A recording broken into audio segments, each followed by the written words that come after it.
Hi, I'm Amy, and I'm a psychotherapist with 35 years of experience. And I've had MS for 30 years and have battled with that. And I'm here with my friend Buck to talk about his dysfunction. That was mine. Here's his. I'm Buck. I've been in therapy or psychiatrist all my life.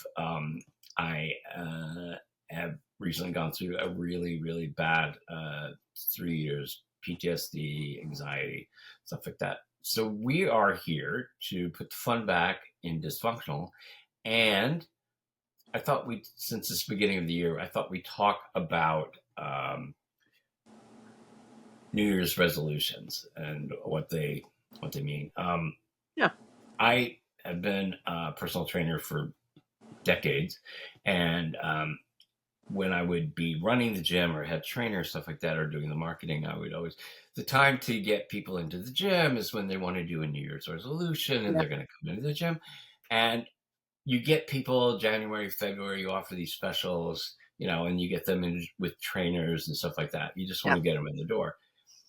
And one of the owners of a gym that I worked at in New York said, "You got to, he said to me, you got to get them by May because Yeah. they're gay men. And if Yeah. they don't have the body they want, that's the body they're going to have for the summer because they're Yeah. just going to party all summer. So it doesn't really matter." So I got to stay out on Fire Island and do the Yeah. elite training that I would do Yeah. as head trainer. And it was pretty cool. But people don't stick to the Oh, goals. they surely do. And you were saying in our off camera that the goal is the thing to have. Yeah. So it's not so much about I resolve to do this big change thing. Those almost never happen. They never continue. Most people have given up their resolutions by mid-January. But if you say I'm going to set a goal for the year, then if you don't do whatever you resolve to do on the very first of the year, you haven't already blown it. Because I think that's what happens is people go, well, I didn't do it for the first week of January, so therefore it's a moot point, instead of Yeah, going, my goal is to do this particular thing or get this particular thing done by the end of the year, at some point. And you don't have to start it right at the very beginning, and it's okay, you know. But I yeah, think when you said that, what I reminded of was I don't really go into the yoga studio anymore because the instructor that I use is only on Zoom now. So, but when I was going to the studio, it was so funny at the very beginning of the year. We'd have our little core group of people that were, regulars that were there a lot. And on the first of the year, there would be like 20 extra people like crammed into the studio, capacity studio. And that would last for like two yeah, sessions I would go to, and then you'd see one by one, then, yeah, then we were back to the same core group. So yeah, because if you don't just like, the hardest part of getting to any exercise program is like getting in the car and going, or yeah. setting or putting on your shoes or whatever you need to do. So, Yeah. but it's always funny to me. It was like, yeah, those people had their goal to do yoga more often, and yeah, most of them Yeah. fell. Well, as a trainer, head trainer, I would see them sort of fall away, Yeah, and I think that a lot of it is they want this time in our history. Everyone wants insta something, yes, insta body, right, Instagram, and yeah, it's like you're not going to have that. First right, of all, I would tell them, you've been like this for a long time. So your body has kind of worked yeah, with your mind, and this is how you're going to do. And you right, need to keep this weight because of whatever reason. You need to eat this because of whatever reason. It's all psychological. And I said, when you try to change it, you feel uncomfortable. right, And I said, so you're going to say, well, I don't feel like it today. I'm not going to go. yeah, And I would say the biggest thing is to go. yeah, If you absolutely. go, And if you once go you're for like a week, age and you have to do all that stuff, which is a yeah, workout and stuff. If yeah, you want to be on the treadmill for 5 minutes, if you can't stand any longer, then just get yeah, off. yeah, Put 5 minutes is your better. winter clothes on and go out Yeah, again, go outside. yeah, And you know, don't deny yourself food. But here's the right, nutrition program that you right, can look at. And it's like what you're saying about have a goal. yeah, I always say to people, this is something you have to do the rest of your life. There yeah, is no finish line. There's no right, right. medal. There's no It's not like, thing. oh, I lost the weight, so now I can go back to eating exactly like I used to when I was Right. 10 pounds or, right? however many pounds heavier. Yeah. Yeah. And they don't get that. A Right. lot of them don't get that. I was training somebody recently, and she's like, "I'm really busy, blah blah blah." And I was like, "Yeah, I get it, I get it, I get it." I said, "But you actually live near the gym, Yeah. Oh, so there's really no reason that you can't." right. And she's like, So if "Well, you're, I want to lose this and I want to lose that." And I was like, "Well, it's not going to happen for a if you, while. You yeah, know exactly. that, right? Your body has Not to like you go and do readjust 10 to sit-ups what and you're suddenly you doing. have a six pack. Yeah. Yeah, your body has to adjust to what you're doing." Mhm. And you have to kind of convince your mind that Yeah. yes, I want to do this continually, because your mind will tell your body just to hang on to all this stuff. Yeah, absolutely. So it's going to take a couple of months, and then you'll start to see it Right. change. It changes. But just have a goal and remember that this is something you have to do the rest of your life, just Yeah. like mental health. This is Yeah. something you have to do the rest of your The life. rest of your life. And whether or not, like with your MS, it's something that you chose, Didn't. um, there Well, is no because- finish line until you die. yeah. So, do Yeah. you want to be, Sure. a 60-year-old man going on 90 Right. physically, and mentally, or do you want to like get back to what And to you're in try to keep 100? yourself as functional as possible for as long as possible. Yeah. Yeah, Well, you were saying the other thing is it only takes like maybe like 2 weeks to make something a habit, but it's those 2 weeks that are critical where you have to do whatever that thing is. And right. once you've done it for that long, then it's a habit. Then you kind of don't forget to do it. And I've been doing my son and my son-in-law and I are doing learning German on Duolingo. And Oh, if you don't, like, for the first week or so, it was like, oh, I have to remind myself to do it. And now it's like I just automatically go there and do it, and so I'm on day like 152 or something like that of yeah. German, and I can say Ich bin ein Geburtstag. So anyway.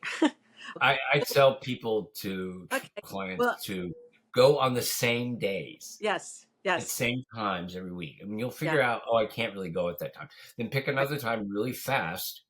And then when you're not there, when you say to yourself, I don't need to go today, I'm going to right, go do this, you're going to feel really off yeah, because you're because, out of like you habit. said, Your body is starting to get used to that thing. Absolutely. yeah, Well, and your brain has to make pathways. The thing is, we all have our habits happen because the statement is neurons that fire together wire together. So neurons fire when you do something. So you have like billions of these neurons in your head. So when you pair something, like I always have milk at dinner, and you always have milk at dinner, then drinking milk at dinner becomes like a neural pathway, that kind of thing. So it's the same thing. Like if pick up the phone and say, I'm going to do Duolingo, and you continue to do that, the neuron for picking up your phone and the neuron for, doing Duolingo get wired together. And so you get reminded to do it when you pick up your phone.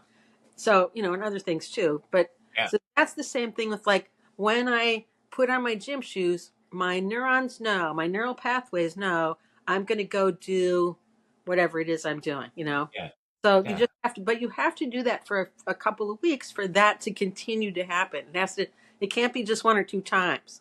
You have to continue to do it in order to make those yeah. happen.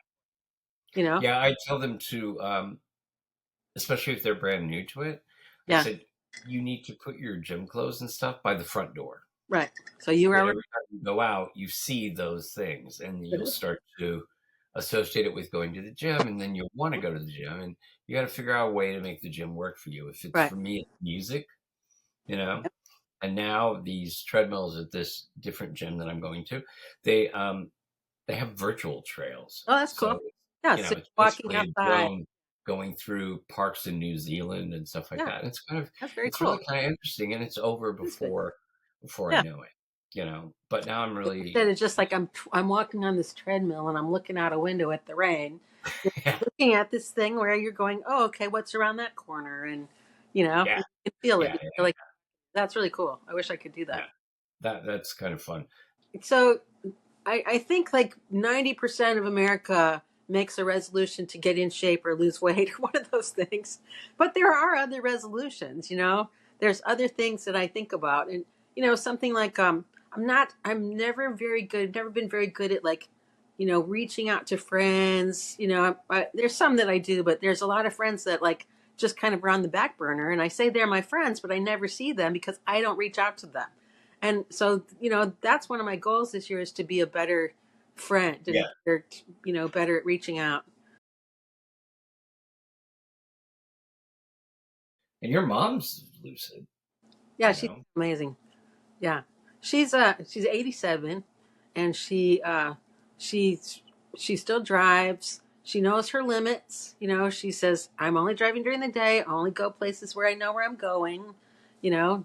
And she we lived in Jeff City for like 7 years, and then they moved, and then she moved back, and she had to kind of relearn everything, but she's familiar enough with it Yeah. now, and remembers and stuff like that. So, and she just has her few places that she goes, and she does that, and she makes an effort to like be very involved in stuff and to Mm. talk to people. And when I was there for this last couple of weeks, she was introducing me around to the people that live. She lives in a retirement village, and she was introducing me to people, and she remembered everybody's name. I was like, I have a vitamin N deficiency that keeps me from remembering people's names, so I just won't. You know. Yeah.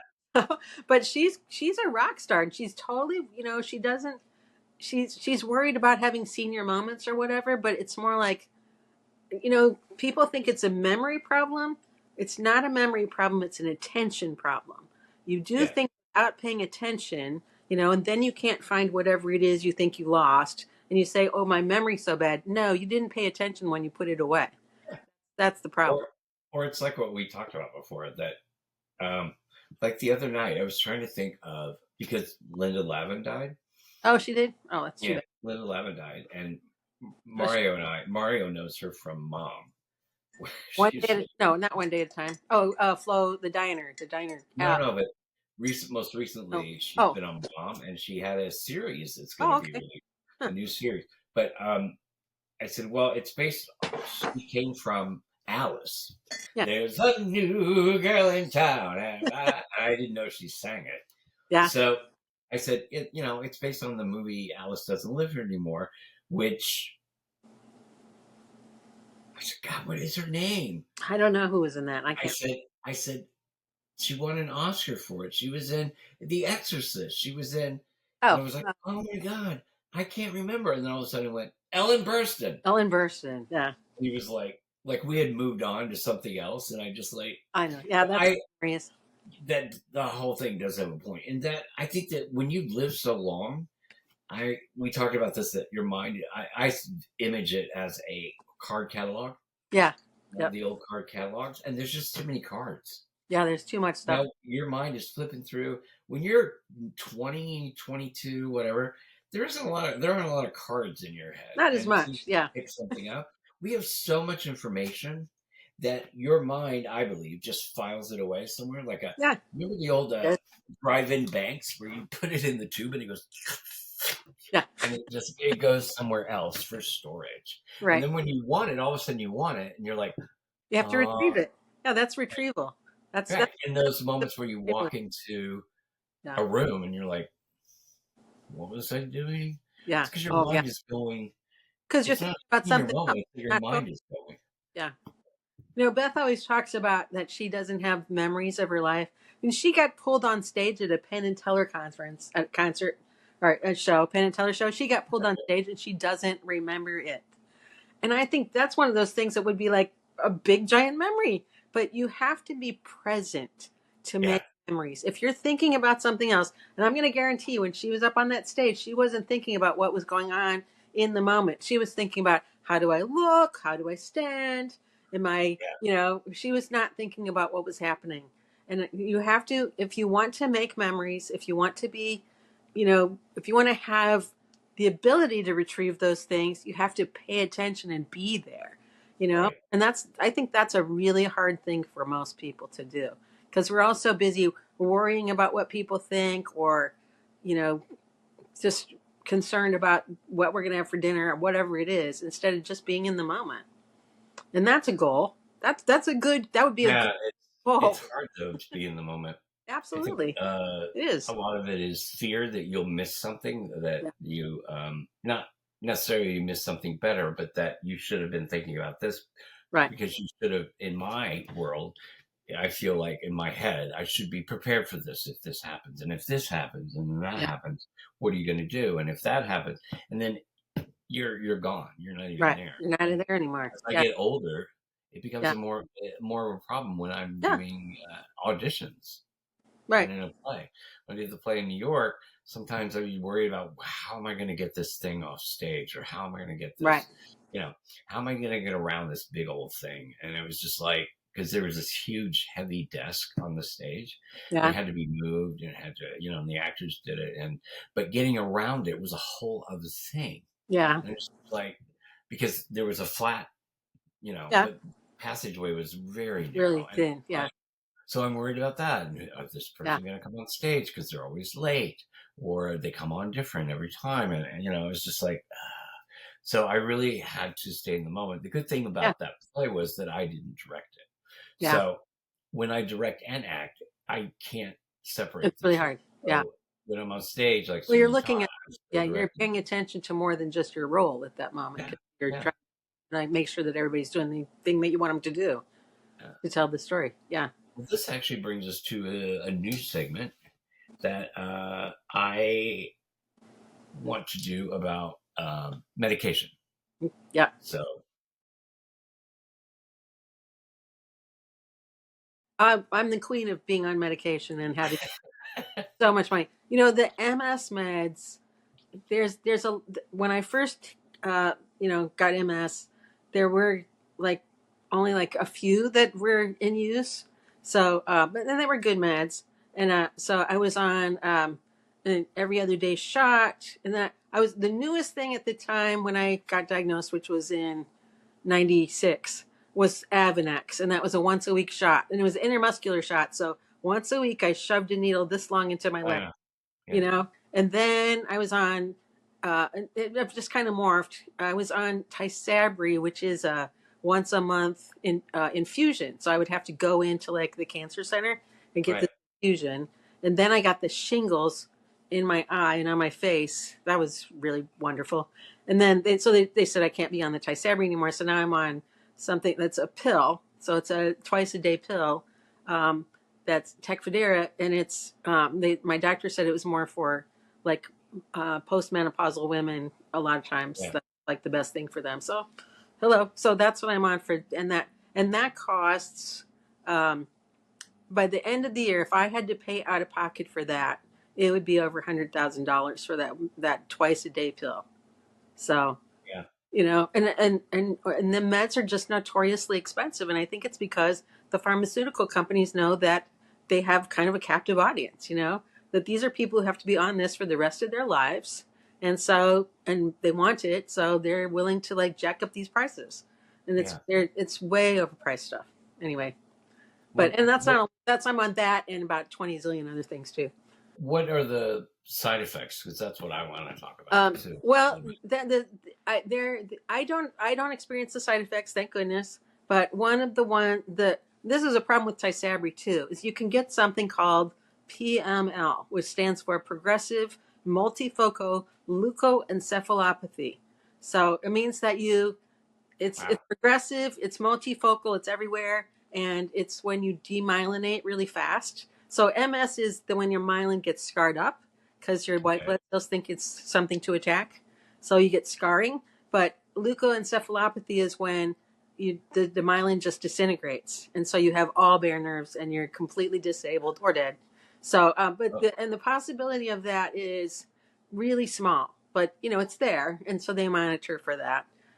But some of the other meds have worse side effects than that. The Avonex would make me. I would have to take ibuprofen, like large quantities of ibuprofen, or some other med, yeah, because it would make you have flu-like symptoms for like 24 hours. So yeah. if I didn't take that, you'd have the flu once a week, and but Tecfidera doesn't really have that many. Some of the other meds have a lot more, but that one's not too bad. I have been having senior moments Yeah. because I have a new psychiatrist, and I'm starting a whole new regime this month. Good. I will meet with the team the end of this month or next month, of people at McGill, therapists and psychiatrists, to figure out exactly what it is, but the psychiatrist that I saw at McGill said basically, she said, "You're not the drugs you were taking are not treating. They're treating the symptoms, but they're not at the cause." And she Yeah. said, "You know, you've got this to stop the loops, and you've got this to stop the anxiety. You got this and you this." She goes, "What you need is," she said, "for me, an Right. antipsychotic." Yeah. You know, we talked for a long time. So she said, Good. "It sounds like you need an antipsychotic and you need to get off all the other ones." So she gave me olanzapine. Yeah. And it, the side effects for me are that sometimes I don't know what I was doing or I can't remember where I put something, Yeah. which actually happens in real life anyway. Yeah. Yeah. But because I'm, like you said, you're not in the moment. Right. So I'm not in the moment. So, and because it kind of breaks the loops, Yeah. but I don't have the anxiety at night anymore before I go to Good. bed. It actually makes you sleep. You take it before bedtime, Yeah. and the but the other side effect is for somebody who works out all the time. I'm so hungry all the Yeah. time Yeah. that I've actually gained 15 pounds since I started taking it. That's so frustrating. Yeah. But it's like, you know, I took Seroquel decades ago, and it did the same thing. Yeah. Yeah. The Because, antipsychotics, I think, are kind of notorious for that, for yeah, making but the you. thing is, do you want to feel crazy or I you know. want to have a I little got. weight on? Yeah. You know, it's Haven't had like I'd rather just not be not feel being crazy. I crazy. get it. No, You when I know, was on when I before I haven't had to be on prednisone for a really long time. Prednisone is like a heavy hitting steroid. A lot of people have it for things like because it's a anti-inflammatory and it's a really good med, except it's also poisonous, and that has a zillion side effects. So and people go, oh, I was on really heavy doses. I was on because usually what it is that they start you at like 40 and then you reduce down by like half, so it's 40, okay, 30, whatever. And but for me, I start on something called Solumedrol, which is a infusion form of it, and I'll do right, that. I mean, I haven't had to do this for a long time, but that when I first got MS, that was you have this infusion for a long time for a couple of weeks, and then you start with like 40, and you do that for a couple of weeks, and I mean, like it's huge doses, and the side effects of that were things like eating all the time, hungry all the time. I gained a ton of weight. And nothing came out though. Like, you don't go oh, to the bathroom for like a week, I mean, it just, cause you're so oh, constipated. It made me crazed, like, cause I just didn't sleep and it makes you like, agitated. And then it can also give you what is called prednisone euphoria. And it's not like euphoria, like, yeah, like crazy euphoria, but more like just everything is so wonderful. Nothing is bad. I hate my life. I hate work, but it's okay because I feel so good about that. yeah. I had that one time, and if that happened all the time, it would be okay because that was really kind of nice. But it's chemical, so it What I kind of say, yeah. yeah, But and then the worst one was when I was on it the one time. I hadn't slept for days. I'd been on it for a while, so I was crazed. Hadn't slept for days. Probably Plus, you get puffy. You know how yeah. like John F. Kennedy used to have kind of like he would get Chip puffy. monkeys, That was chip, from prednisone. yeah, So that's what happens. It's Cushing's syndrome. It's called where your face gets kind of reddish and puffy. So I haven't yeah, had that. I didn't get that much, but I was kind of getting there. And so I was coming home from work, and I'm crazed, and my house is on a corner, and I have to turn kind of wide because once you turn the corner and then turn the corner immediately to get into the garage. And so I swung wide, and when I turned, there was a car coming directly at me because I hadn't looked to see, and so I pulled really hard to the right, and it was like 2 seconds later, and I hit my house with my car, and I and I got out, and I went, oh my god, hitting, and then nobody was there, so I went, oh my god, and then people started coming out, and this one guy goes, whose house did you hit? And I go, that's my house. I hit my own house. That's my house. And he goes, well, that's good.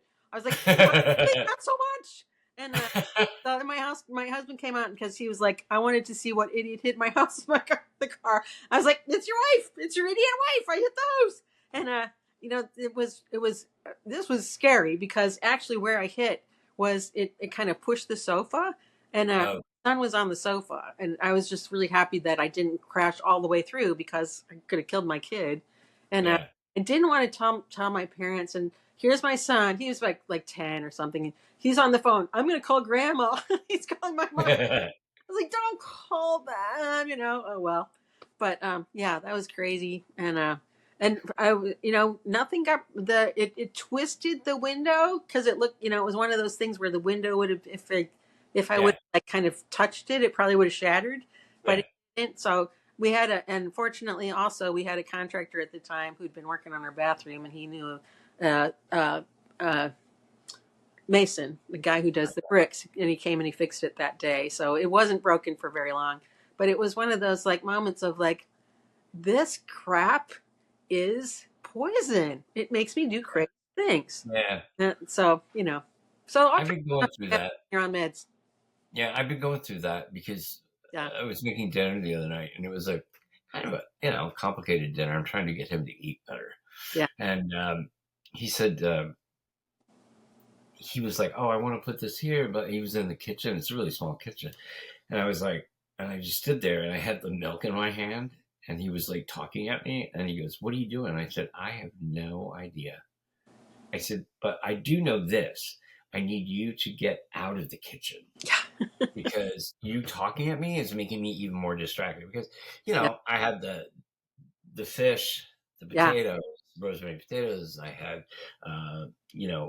Brussels sprouts, and I was making a sauce, and it was like, and it's really kind of It's small tight. corner Yeah, kitchen, and it's like he's in there talking to me, and I'm like, and you can't concentrate on can I what just you're doing. add the milk? So I'm standing here with the milk, Yeah. and in Okay. Quebec, parts of Canada, you have milk in a bag. Okay. That's So you don't have interesting. the cart, and you just. So I actually bought. There's plastic It's containers, pretty. but I bought this. That's pretty. I don't know where we were, up by Quebec City, and there was like a little fair, and we Yeah. stopped, with the antique cars.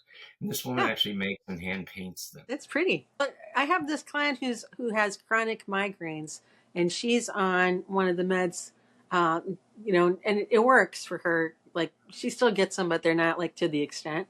But she Hmm. calls it Topamax mush brain because like it makes her forget things and not be able to like retain stuff, and that's frustrating too, to like not be able to like you can't retrieve, and it's not because she's not present, it's because the medication keeps her from being able to like encode things. Yeah. So all the Well, I mean, it's like careful what you wish for, and yeah, these medicines, that, for instance, stop the loop, stop you, right, and make you concentrate on what's going on now. There's a side effect in that the brain normally works where you forget things, and that right, you need to actually concentrate on something for a while, like making dinner, and right, it interrupts you. It yeah, interrupts your thoughts, so disrupts you're your like, ability, so it doesn't discriminate between bad right. thoughts and actually what you need to get done. We are not doctors, or No, we're not me giving as a medical therapist, or we're advice. not able to prescribe or Yeah. suggest And medication. just We're just because we might telling. have side effects doesn't mean you will have the same side effects. Everybody is different, and Right, we're not doctors, so we can't recommend anything. right, and because it works for me doesn't mean it's going to work for you. Exactly. Stay tuned, and we'll have a Back new one up next week. We're going to once try to be on more top. regular, Yeah. and we'll see you next time.